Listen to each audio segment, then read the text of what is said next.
Hi, this is Jan Butler. Welcome to Bowie News and Views. Today my guest is David Slade, and he's with the Slade Child Foundation. Welcome, David. Well, thank you. Nice to be here. Thank you. We know that, that you are the founder and the chair of the Slade Child Foundation, a charitable trust. Right. And this is 100% charity. And we certainly want to talk about that, and we want to talk about your fundraiser that's coming up. But I wanted to have the audience get a little bit of the background. I like them to get an idea of who is heading up the various charities. So I know that you have a master's in marine biology. I do, yes. Okay, and how did that come about? I've always been interested in biology and always been a scuba diver. Okay. And was always very environmentally minded. And it just was one of those. I look back at my graduate program in marine biology as the good old days when I got credit for scuba diving and underwater photography and all that fun stuff. Yes. That I just greatly enjoyed. And that was kind of the segue for me to go into law school. Okay. Because I was very interested in environmental law. And that's what I've practiced for, that's one area of the law I've practiced for the last 30 years. Okay. And so it was your interest in both environmental law and kind of marine biology as well that led you to write this book. Yes, this is the law of public waters, the public trust doctrine in motion. And this is what I do really with my other life when I'm not doing the Slade Child Foundation.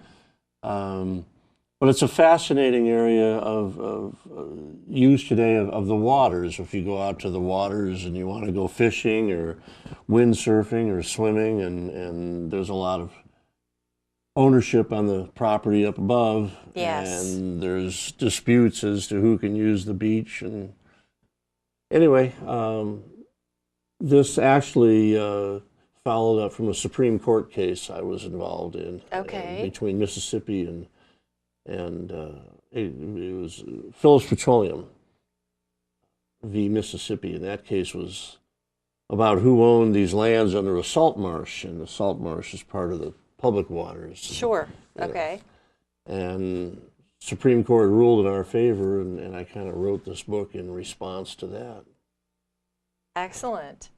So, I mean, and in a way, this book is about stressing stewardship. The public trust doctrine it's a stewardship doctrine, yes. Right. Not just an environmental law. It's kind of a way of managing resources today with our children and grandchildren in mind. Right. And so I think that's an excellent segue. This book is to talking about the foundation. All right. So how did that start for you? Well, I had no vision in mind when I started this. It actually began when I was about 23, 24, and after college went to South America. Okay. And traveled there for about a year and a half. But within the first month and a half or so, I encountered, or she encountered me, what we would call a street urchin. Okay. And I looked down, and she was, to my eye, not even 2 years old, dressed in kind of rags. All by herself? All by herself. And that was the first thing, I picked her up. Oh, yes. And I asked her in my Spanish, ¿Dónde está su mamá? Where's your mama? Well, ¿Dónde está su papa? I'm looking around on the sidewalk, and it's finally clicking in my mind that this is I'd heard of a street urchin before, and now I'm holding one. Well, yes, I certainly you hear of them, but you don't think of two. I mean, goodness. Very young. Yes, very young.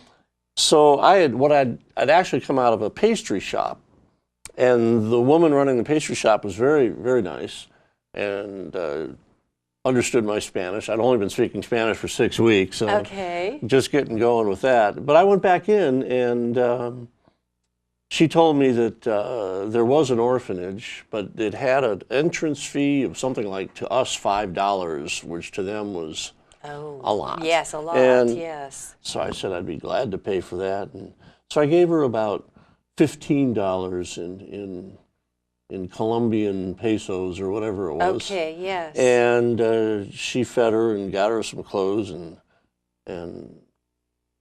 she was going to take her down to the orphanage. And that was the last I saw of her. But from that point on, I started seeing street urchins everywhere. Sure. They were everywhere. They were in bus Okay. stations, train stations, Yes. on the streets, in your hotel lobby. And I wanted to help, but what do you do? Sure. What do you do? If you just give money to the kids, Yeah. and Well, at 2, I mean, she doesn't even have the tools to No. like go buy food for herself. no. And if you give a little one money like that, the older ones will steal it. Oh, And sure. it's life on the street, and Yeah. it's tough.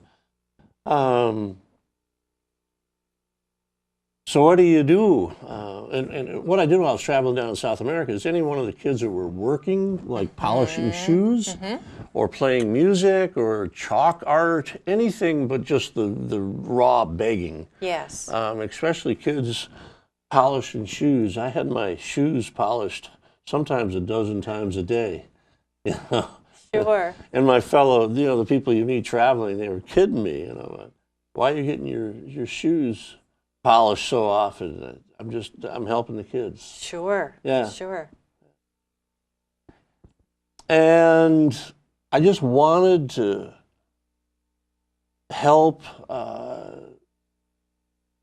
those thousands of children that I saw all around South America. Yes. I was raised in the United States. I'd seen poor people, but basically the United States is a pretty incredible country we live in, and This was just a level of poverty I'd that never- you can't conceive of. maybe I'd seen pictures in newspapers, or Yeah, it would be so much more different. but to actually see a Yes. little one that's going to, live and sleep on the streets, and Yes. yeah, thousands Goodness, yeah. all the way. So, to jump forward a few years, I set up the Slade Child Foundation, and I didn't have any grand vision. I didn't have any business plan. I just started it, set it up, so my circle of friends and my family Okay. could chip in, and we would, That was your initial Yeah. trust. yeah. Yeah. And that was 30 years ago. And over the course of 30 years, people want to help children. Sure. They want to help children. Absolutely. Whether it's in this country or anywhere, kids are kids, and your heart goes out to them. And then the other thing I did was when I started it, I set it up as a 100% foundation, and that came from giving contributions to other charities that were helping children, and the amount of money that actually went to the benefit of the children was always a gray number. I never really knew, yes. you give $30 a month, and I just never really knew how much went to the children I was trying to help. So I set it up as 100%, and the way that works is we have a board of trustees. There's 5 trustees. Okay. And when you're on the board of trustees for the Slade Child Foundation, you don't get paid, you pay. Aha. Okay. So each trustee pays $50 a month. So that's $250 a month. And we have an endowment fund, and our children's fund, which earns interest, and the interest goes into the admin. Yes. So we pay all admin expenses with the trustees and with our interest, but 100% of public donations goes to the kids. Excellent. And we've been doing it for 30 years. Excellent. Yeah. Yeah. And so now we've grown. Like I said, I had no grand vision.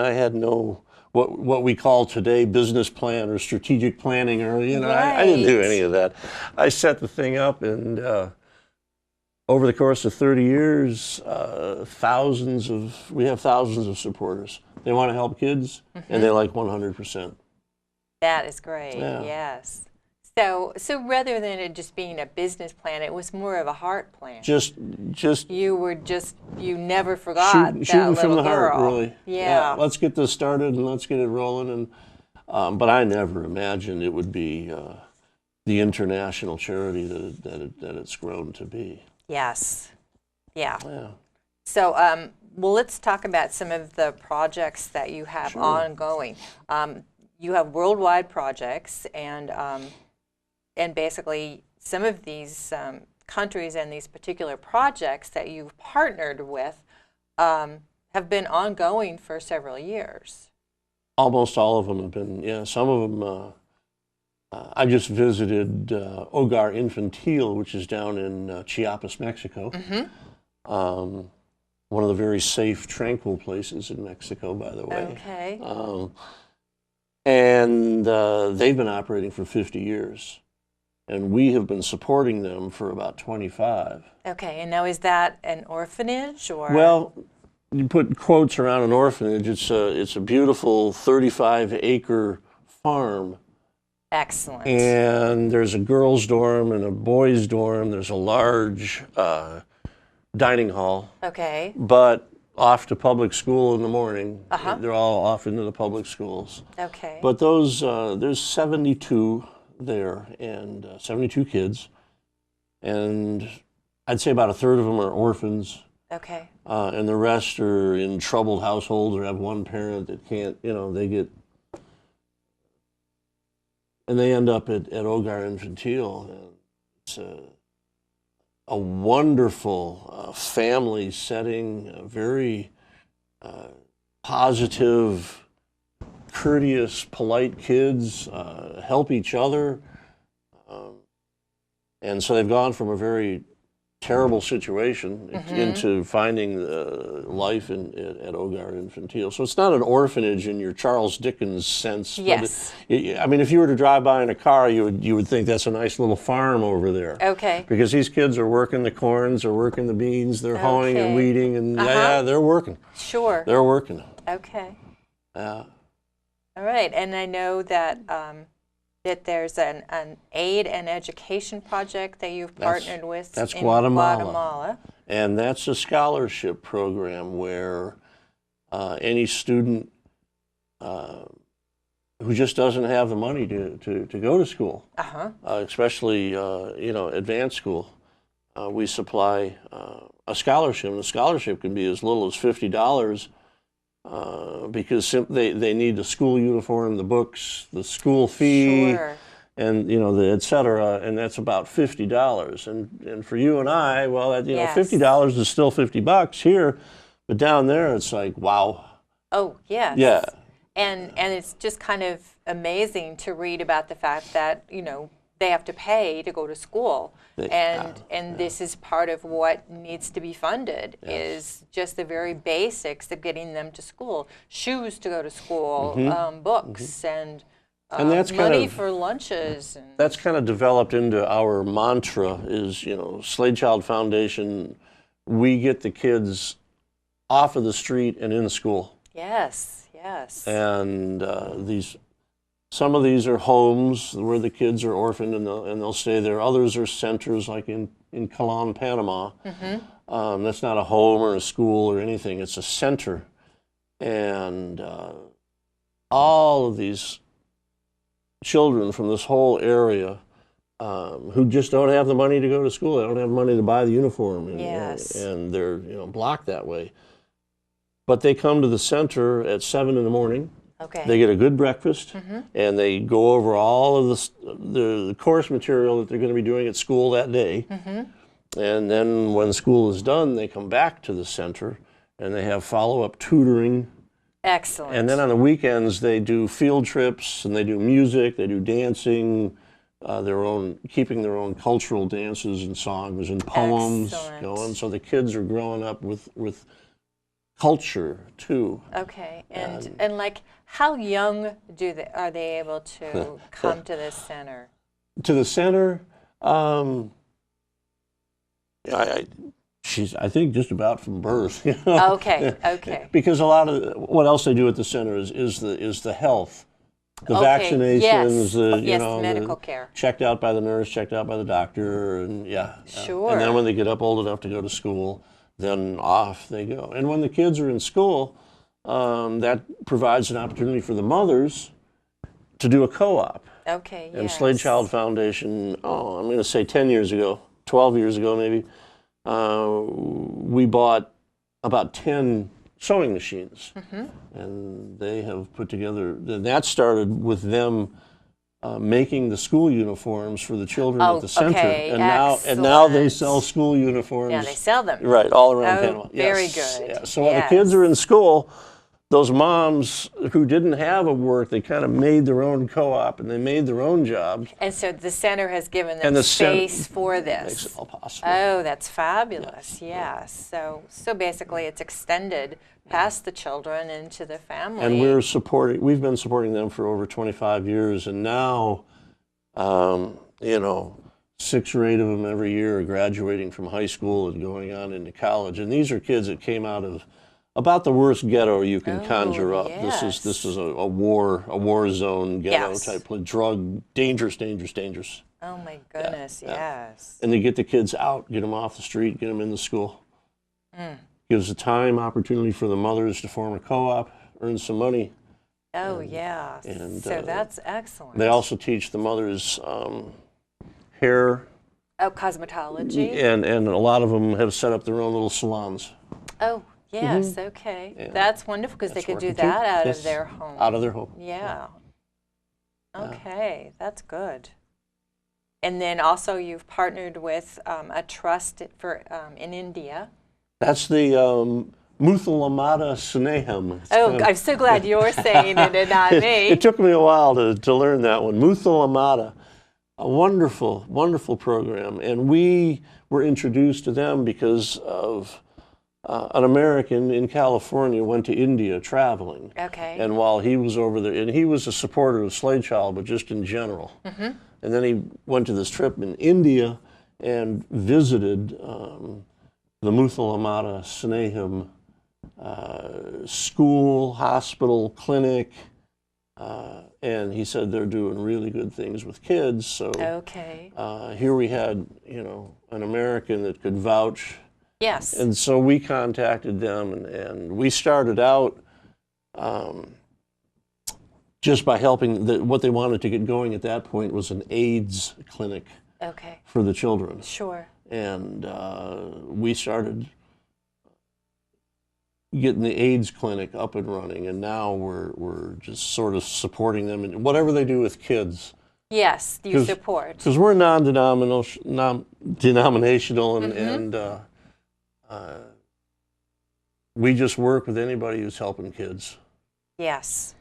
And basically in the various countries, and right now you have sort of full-time, you're in Guatemala, you're in India, you're in Mexico, you're in Panama, you're in the Ukraine, you're in Guyana, Guyana. Cambodia, and Haiti. Yeah. And basically you've partnered with organizations that have an active charity ongoing there. We look for projects where the buildings are there, the faculty is there, but always there's a need for something else. They don't have enough money for vitamins. They don't have enough money for vaccinations. They don't have enough money for the new roof. They don't have enough money for fill in the blank. Right. And Slade Child Foundation comes in and helps them with that. One of our very first questions always is vaccinations. Sure. Whenever we come in, let's start. Has everybody been vaccinated? And the response comes back usually a yes. Okay. Because the government, but sometimes it's no, because it's up to private. It's up to you to pay for it. Okay. Yeah. Yes. Yeah. And is there ever any difficulty accepting vaccinations? There's not any sort of prejudice against? We've never run into that. Okay.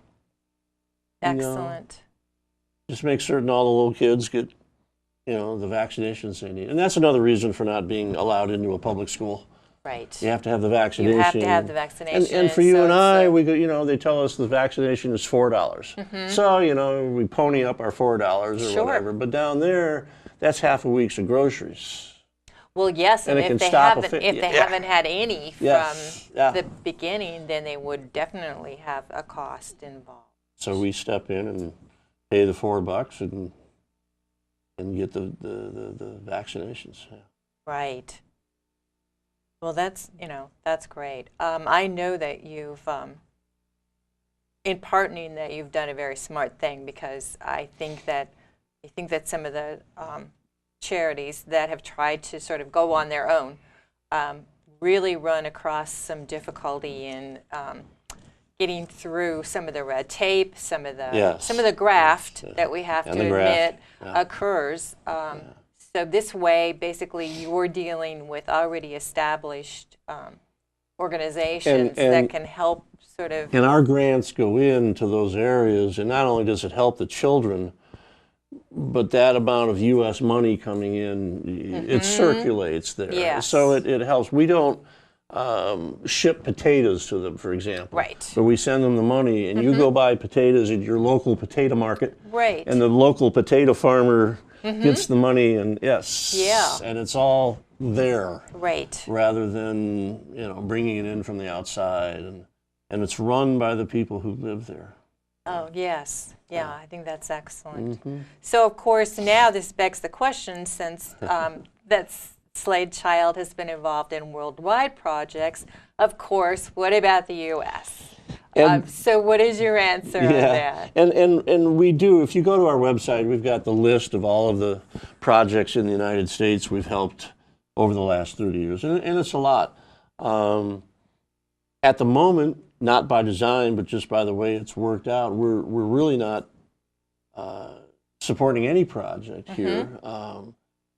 And I'm asked this question a lot, and with my travels and looking at the situation, the answer is, why we don't do more here is because we live in a beautiful country. We live in an incredible country.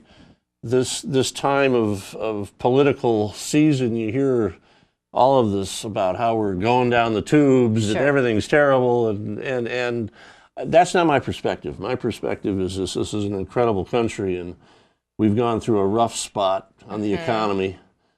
But we've been through rough spots before, and Americans, we always sort of brush ourselves off and get back up and keep on going. So my answer is Bowie doesn't have street urchins. Right. Yeah. And there's a reason for that. Bowie is a wonderful city inside a wonderful state, inside a wonderful country. Right. But we very much want to let everybody know that sometimes kids fall through the cracks. These are, I'm talking about, you read in the Bowie Blade or the newspapers about a child catching some strange disease or getting burnt in a house fire, or, the list goes on. Yes, catastrophic. They fall off their, kids hurt themselves, yes. And they don't have the insurance, or for whatever reason they need the financial help. And we have an emergency fund of $2,500, which is instantly, and if it's more than that, then we have to kind of process it. But if there's a child in need here, we're set up to respond very fast. Yes. So we'd like the word to go out that, if there is a child out there in need, then let us know. Absolutely. And we want to encourage our viewers, and especially our business, corporate viewers, to consider, making a donation specifically designated to the emergency fund. Yeah, and Americans are so generous. They don't want to make. They just want to help a child in need, and they don't think, well, I'm only going to do it if I get a tax deduction. Right. They don't do that. No. They're going to help this kid, and oh, by the way, But because we're here, we've got this emergency fund. 100% of whatever they would, if they wanted to help this child who got hit by a car out there Yes, or something, yes. he got hurt, 100% would go.